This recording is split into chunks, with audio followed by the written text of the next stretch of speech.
자, 오늘 구원론 네 번째 시간입니다.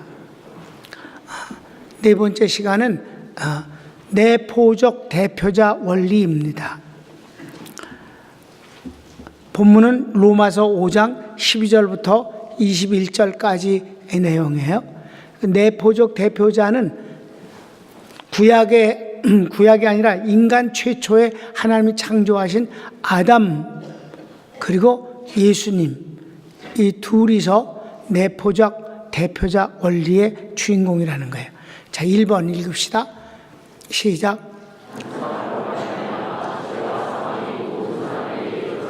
한 사람으로 말미암은 것이 모든 인류에게 그것이 그대로 유전됐다는 것이에요. 그래서 아담은 모든 인류를 다 속 안에 품고, 왜? 그로 말미암아서 다 태어났으니까. 인류의 조상이니까. 그래서 그에게서 난 모든 인간은 다 아담과 똑같은 죄인이 되었다는 것이며, 그리고 하나님으로부터 저주와 심판을 받았다는 게 그 내포적 대표자의 원리예요. 12절 같이 본문을 읽습니다. 시작. 그러므로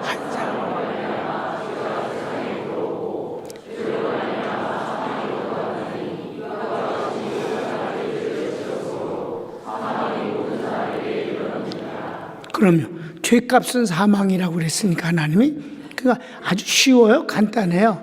한 사람으로 말미암아 모든 인류가 망했다는 거예요.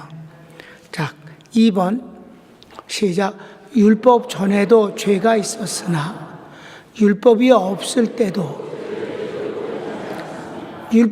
죄는 있었지만 율법이 없기 때문에 심판하지 않았다는 거예요. 그렇죠? 그러니까 언제든지 죄가 먼저 만들어지고 그 다음에 법이 그 뒤에 따르죠. 그러면 그때부터 법에 의해서 벌을 받게 되고 심판을 받게 됩니다. 그렇죠? 언제든지 죄가 먼저예요. 법은 그 뒤에 따릅니다. 법을 어떻게 먼저 만들어요? 죄가 없는데. 그래서 분명히 나쁜 죄인데도 불구하고 새로 만드는 죄가 만들어진단 말이에요. 문명이 발달할수록. 그러면 참 나쁜 짓인데, 죄인데 법이 아직 안 만들어져서 벌을 할 수 없다 하는 경우는 많이 있는 거예요. 이제 그 얘기를 하는 것입니다. 아담으로부터 모세까지는 죄가 있는데도 법이 없어서 벌하지 못했다. 13절 같이 읽습니다. 시작. 죄가 율법 있기 전에도 세상에 있었으나 율법이 없었을 때에는 죄를 죄로 여기지 아니하였느니라. 그러니까 아담이 죄를 범했어요. 그 뒤 인간들이 태어나서 다 죄를 범하고 죄인이지만은 죄로 판단되지 않았다 이 말입니다. 세 번째 시작. 율법이 없을 때도 아담과 같은 죄를 짓지 않아도 사망이 그들 위에 왕노릇. 무슨 말이냐 하면, 율법이 없어서 죄를 죄로 되지 못할 뿐만 아니라 아담과 똑같은 죄를 짓지 않았는데도 불구하고 인류는 아담과 똑같은 죄인이라고 하나님 편에선 정죄하신다는 거예요. 이를테면 이제 선악과가 그런 것인데, 아담이 선악과를 하나님 먹지 말라, 먹는 날에는 정령 죽으리라 그러셨는데도 불구하고 사탄이 유혹을 했어요. 하나님이 왜 그걸 먹지 말라고 그러는 줄 아냐? 그걸 먹으면 하나님같이 되거든. 그러니까 하나님같이 될까 봐 하나님이 먹지 말라고 그러는 거야. 어떠냐? 너 그거 먹고 하나님같이 되면 얼마나 좋겠니? 너가 하나님 되는 거야. 그러니까 아담이 그 미혹을 받아들여서 선악과를 따먹었다 이 말입니다.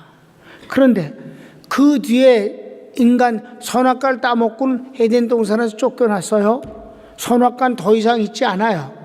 그런데도 불구하고 선악과를 보지도 못하고 먹지도 못했는데도 불구하고 선악과를 따먹은 죄가 그대로 유전되어서 다 똑같은 하나님의 벌을 받을 수밖에 없게 됐다 이 말입니다. 아멘. 율법과 아무 상관없다 이 말이에요. 율법이 있든 없든 하나님이 죄인이고 하나님이 정죄하신 건 그대로 유효하다는 것입니다. 그러니까 율법이 중요한 게 아니라는 거예요. 그러면 자 3번 읽었나? 3번? 그러면 14절 본문을 읽어야지. 시작. 그러나 아담으로부터 모세까지 아담의 범죄와 같은 죄를 짓지 아니한 자들까지도 사망이 왕노릇하였으니 아담은 오실 자의 모형이라. 모형이라는 건 이제 14절에 다시 하반절에 읽어야 되는데 네 번째 이거예요. 바로 시작. 내포적 대표자 원리에서 아담은 오실 그리스도의 모형입니다.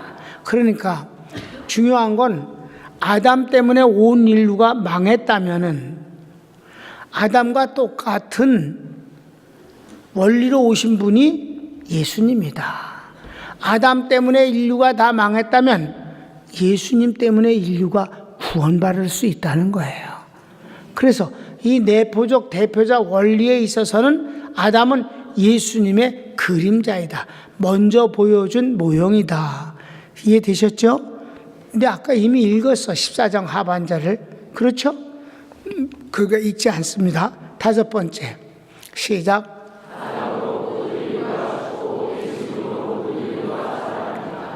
원리가 그러니까.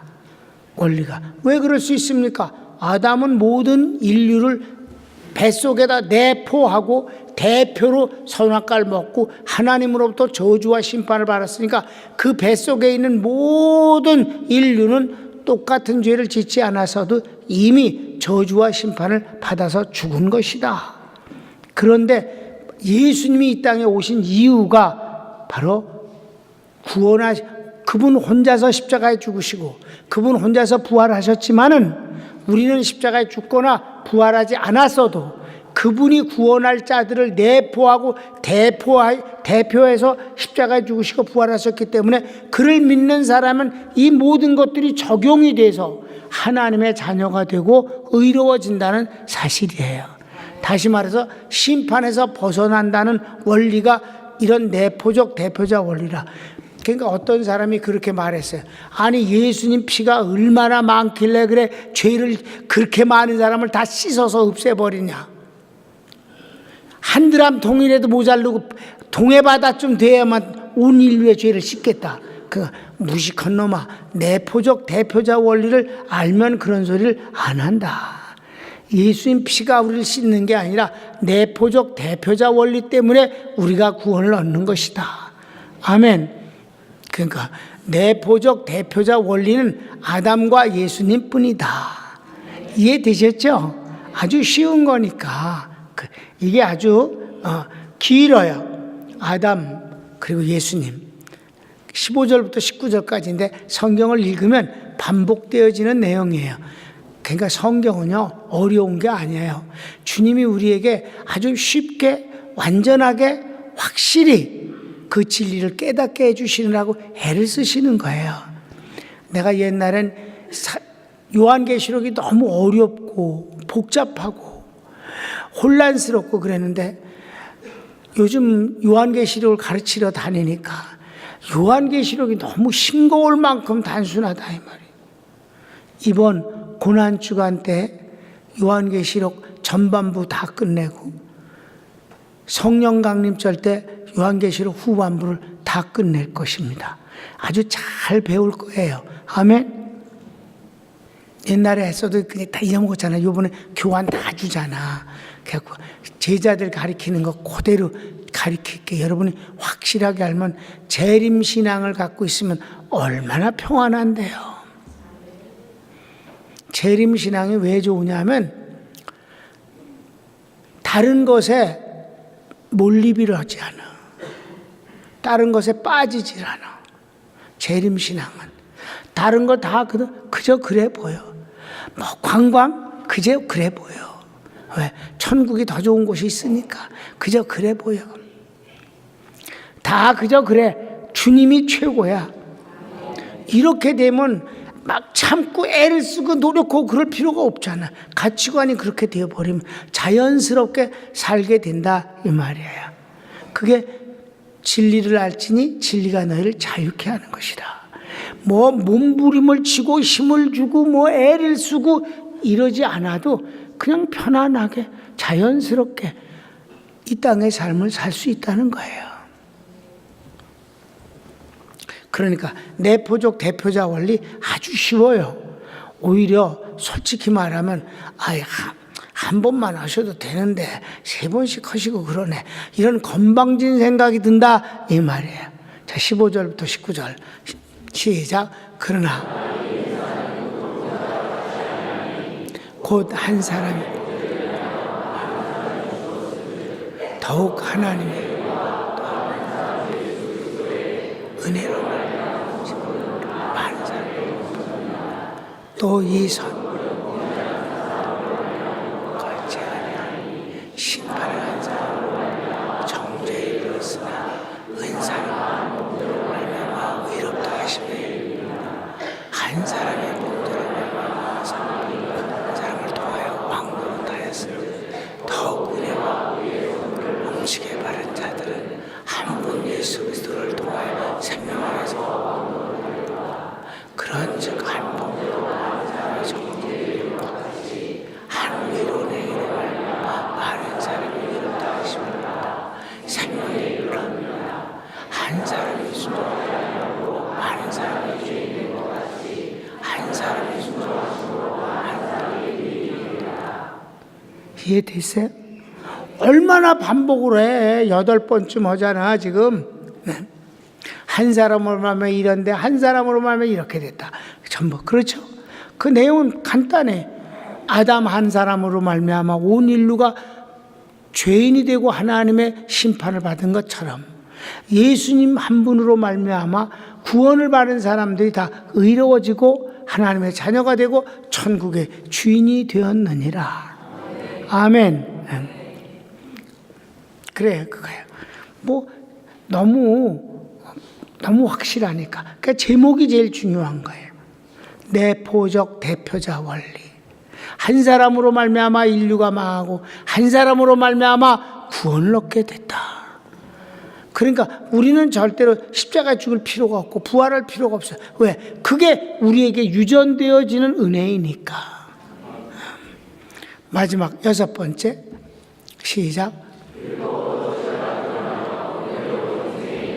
그렇습니다. 율법으로는 죄가 드러나면 암만 드러나면 뭐래? 은혜로 그 죄를 씻어버리는 건데. 그러니까 죄가 아무리 쌓여봤자 소용이 없어요. 은혜는 그 모든 것을 다 지워버리기 때문에. 그래서 구원받은 이후에 짓는 죄도 주님 앞에 송구스러운 건 사실이지만 주님은 다 씻어버리신다. 그래서 그 죄가 주님 앞에 드러나게 하지 않게 하신다. 예수님이 내포적 대표자 원리로 그렇게 하실 뿐만 아니라 십자가 그 보혈로 씻으실 뿐만 아니라 그 예수님이 하나님 보좌 우편에서 딱 버티고서 우리의 변호사가 되어 주셔서 절대로 우리가 죄로 말미암아 하나님 앞에 벌을 받게 하지 않으신다는 말이에요. 그러니까 이런 것을 인해서 우리가 교만해지면 되겠어요? 할 말이 없는 거지.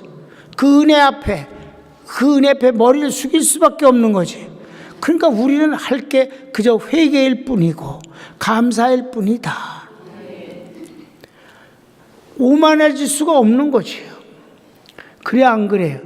의로워졌다고 하나님 앞에 오만해질 수는 없는 거예요. 진리를 알면 알수록 고개가 숙여지는 거고. 왜? 구원받은 이후에도 우린 죄를 범하잖아 자꾸만.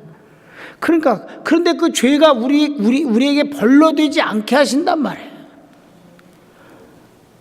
그러니까 할 말이 없는 거지 뭐.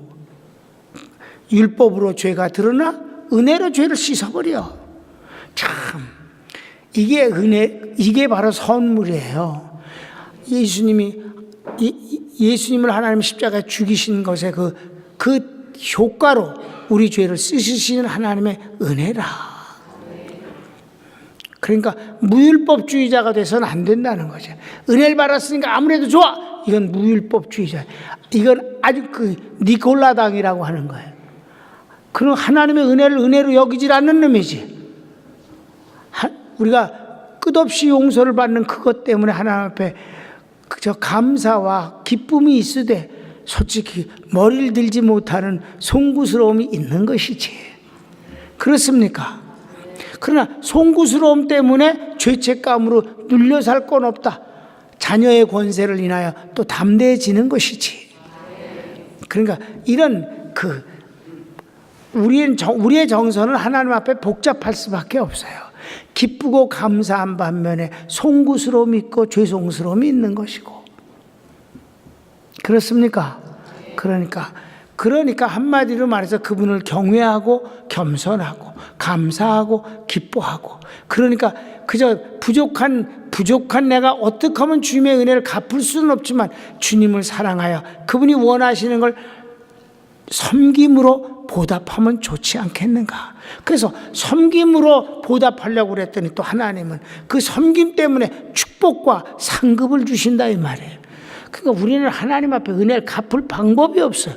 끝없이 빚을 질 수밖에 없는 것이다. 그 빚을 많이 진 자의 태도는 겸손할 수밖에 더 있겠는가. 그렇습니다. 제목 읽었나? 6번째 거? 그러면 본문을 읽고 마치겠습니다. 시작.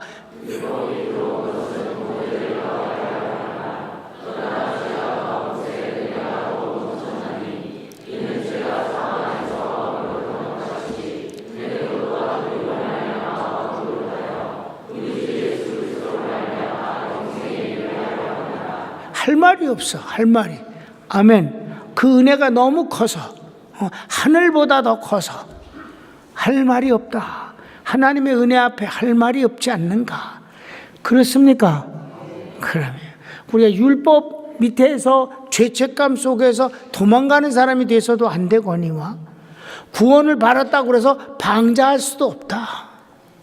그저 주님의 은혜가 하늘 같고 용서받은 그 죄가 태산 같은데 하나님은 기억조차 안 하신다. 이런 은혜가 세상에 있겠는가? 손을 모읍시다.